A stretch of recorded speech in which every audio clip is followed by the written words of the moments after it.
99% of people are not willing to do what it takes to make their dreams come true.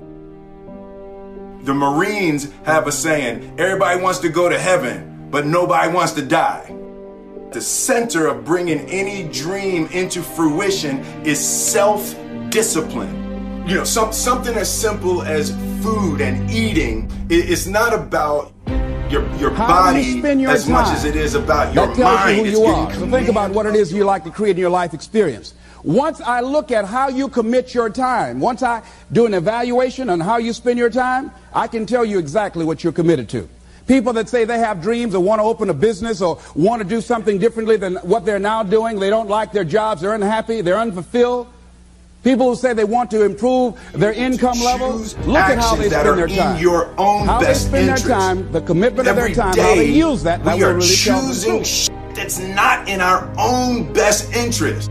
So if the world is attacking you and the world wants to fight you and the world's trying to hold you down, so you're going to kick yourself in the balls? So you're going to stop yourself from getting what you dream. And I think the word discipline has kind of gotten a bad name. We think about it in terms of punishment. I'm not talking about discipline in that way. I'm talking about discipline in the sense that you forego immediate pleasure for the exchange of long-term self-respect. I believe that self-discipline is the definition of self-love. That when you say that you love yourself, that means that you have behavior towards yourself that is loving. Self-discipline is the center of all material success. You cannot win the war against the world if you can't win the war against your own mind.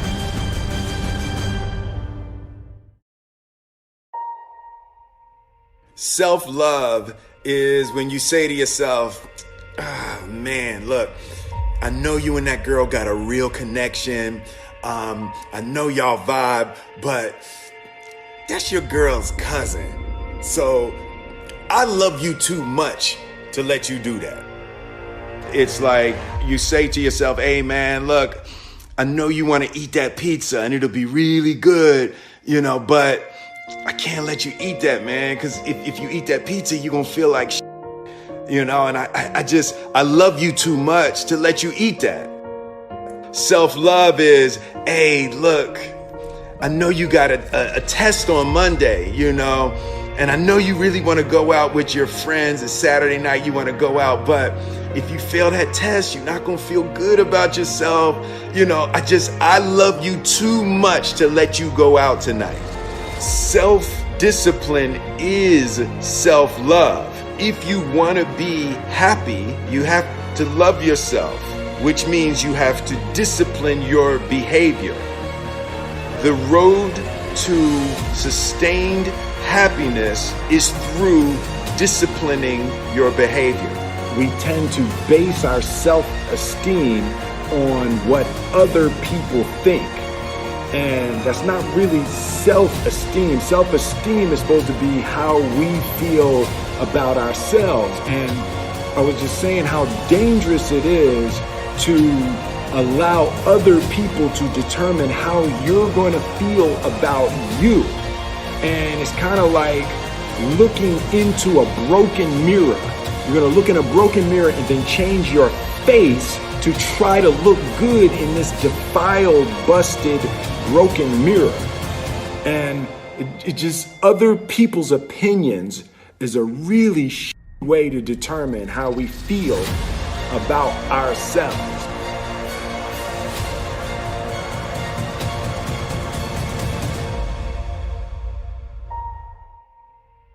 It don't matter whose fault it is that something is broken if it's your responsibility to fix it. For example, it's not somebody's fault if their father was an abusive alcoholic, but it's for damn sure their responsibility to figure out how they're going to deal with those traumas and try to make a life out of it. It's not your fault if your partner cheated and ruined your marriage, but it is for damn sure your responsibility to figure out how to take that pain and how to overcome that and build a happy life for yourself. Fault and responsibility do not go together. It sucks, but they don't. When something is somebody's fault, we want them to suffer. We want them punished. We want them to pay. And we want it to be their responsibility to fix it. But that's not how it works, especially when it's your heart. Your heart, your life, your happiness is your responsibility and your responsibility alone. As long as we're pointing the finger and stuck in whose fault something is, we're jammed and trapped into victim mode. When you're in victim mode, you are stuck in suffering. The road to power is in taking responsibility. Your heart, your life, your happiness is your responsibility and your responsibility alone. You can make a person smile, you can make a person feel good, you can make a person laugh, but whether or not a person is happy is deeply and totally and utterly out of your control. The prerequisite for spending time with any person is that they nourish and inspire you. They feed your flame. Look at your last 5 text messages. Are those people feeding your flames or dousing your fire? Put your phone down for just a second and look around. Look to the people around you. Are those people throwing logs on your fire or are they pissing on it?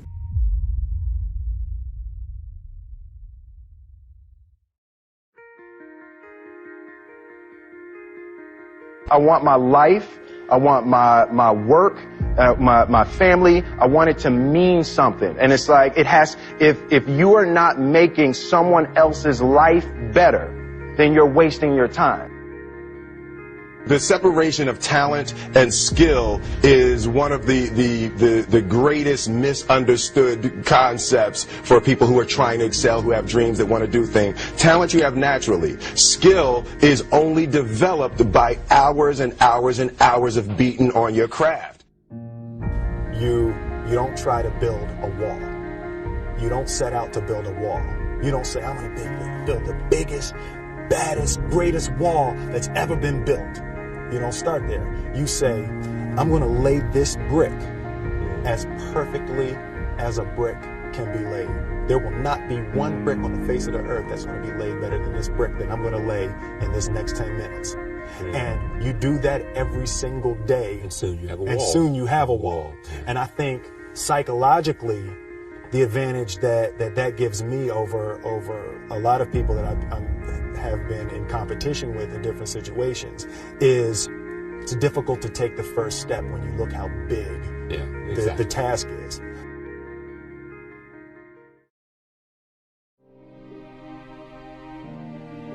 The definition of who I am is very clear to me, and it also redefines who I want to be, in that I know for a fact that I'm stronger than I thought I was.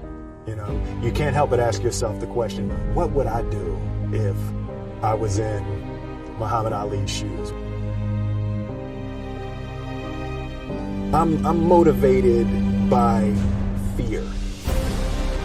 I hate being scared to do something. And I think what developed in my early days was the attitude that I started attacking things that I was scared of. Why were you scared in your bed the night before? What do you need that fear for? Just don't go. Why are you scared in your bed 16 hours before you jump? Why are you scared in the car? Why could you not enjoy breakfast? Fear is fear of what? You're nowhere even near the airplane. Everything up to the stepping out, there's actually no reason to be scared. It only just ruins your day. You don't have to jump. And then in that moment, all of a sudden, where you should be terrified is the most blissful experience of your life.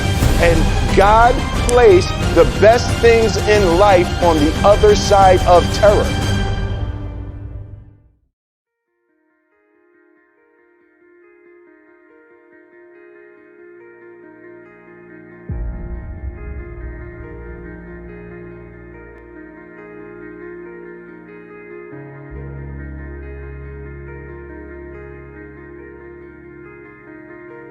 People who said, I'd like to do better, but you don't find them in vocational or technical schools, upgrading their skills and their knowledge, how they spend their time, that will tell you what's going on. People who say they want to normalize their weight, they want to be healthy, but every time you see them, they're eating, that will tell you that they're committed to being obese for the rest of their lives. People tell you they want to stop smoking and they're lighting up at that time.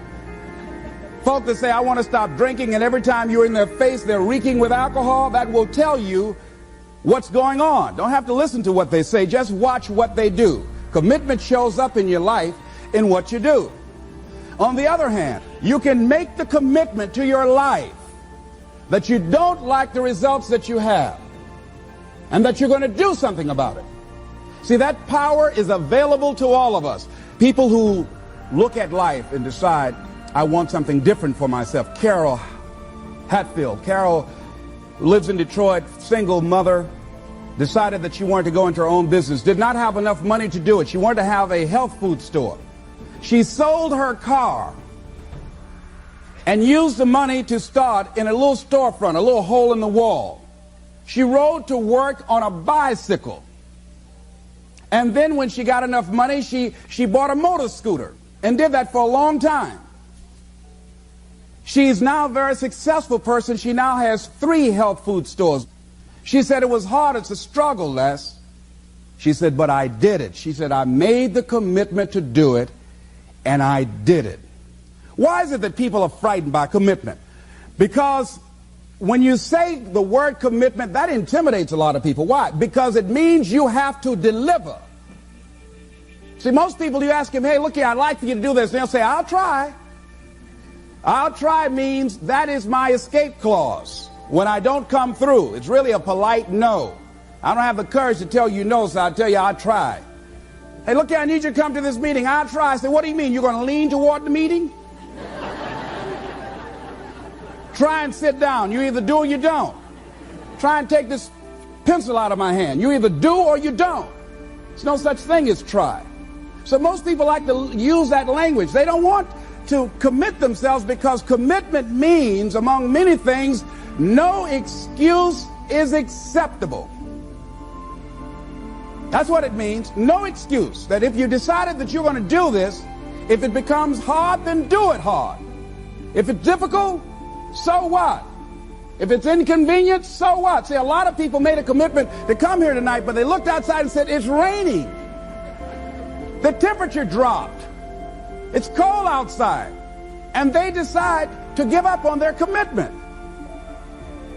And that's how people do about their dreams. They don't honor their commitment to themselves. Let me tell you what happens when you don't keep your commitment. Number one, it begins to deplete your self-esteem and it erodes your self-image. It weakens your faith in yourself. You don't feel good when you don't keep your commitments. The other thing is that you begin to develop weak relationships with people. People begin to realize they can't depend upon you. They can't rely on you because you won't keep your word. You've established that kind of reputation. Just think, what would your life be like if you decided to keep your commitments? What will all of our lives be like if we decided to keep our commitments?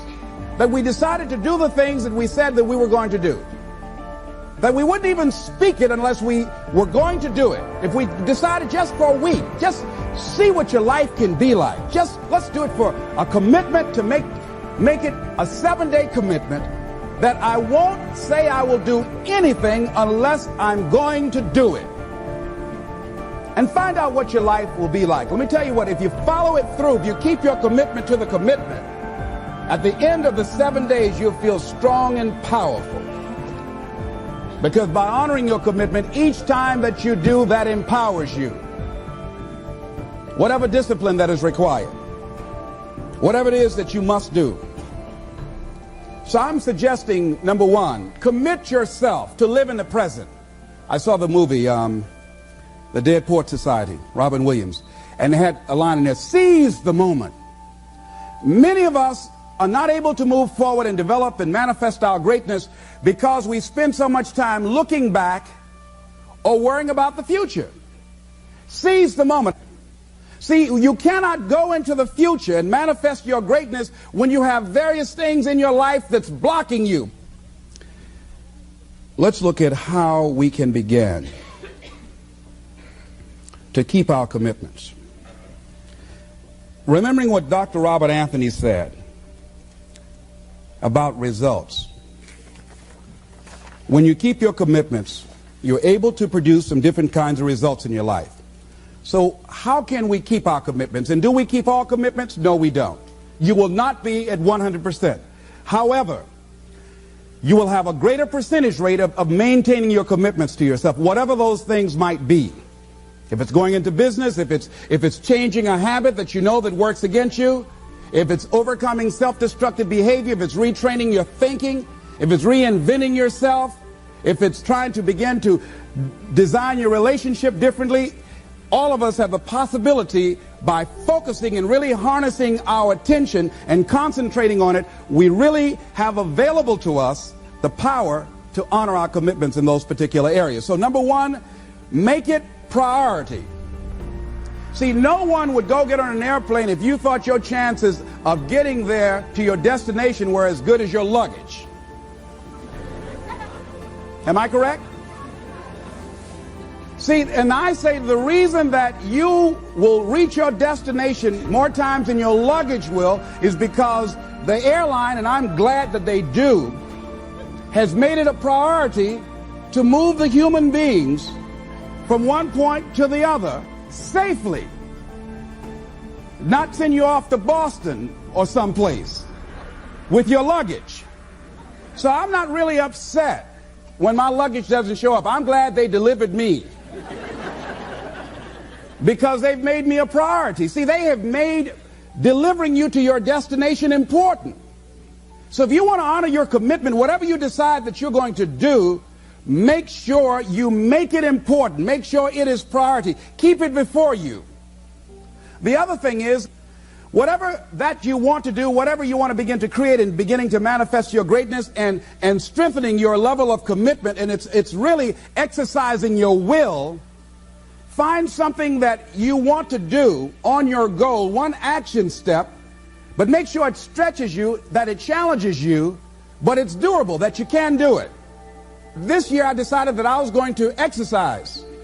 So I started out doing just 10 setups and 10 push-ups. I know I can do that and not get upset about it. I can do that without thinking. So I started out small. Now I'm up to 50, but if I try to do 50 starting out, I wouldn't still be doing it. So I started doing it in manageable segments. Do that, and that strengthens your will. So my commitment now is strengthened and fortified by the activity of actually doing it. So now I can expand and build from there. When I decided to begin to manage my money differently, and I started saving 5% of my money, then I increased it to 10%, then to 15%. So now I have disciplined myself to live off 75% of my income. I took discipline to do that, but I started watching how I was spending my money. I started keeping a log and following myself. So you want to begin to find something that is manageable, that you know that you can do. The next thing, in beginning to keep your commitments to yourself, have some friends that will hold you accountable, that won't let you off the hook, that won't tolerate anything less than the best from you.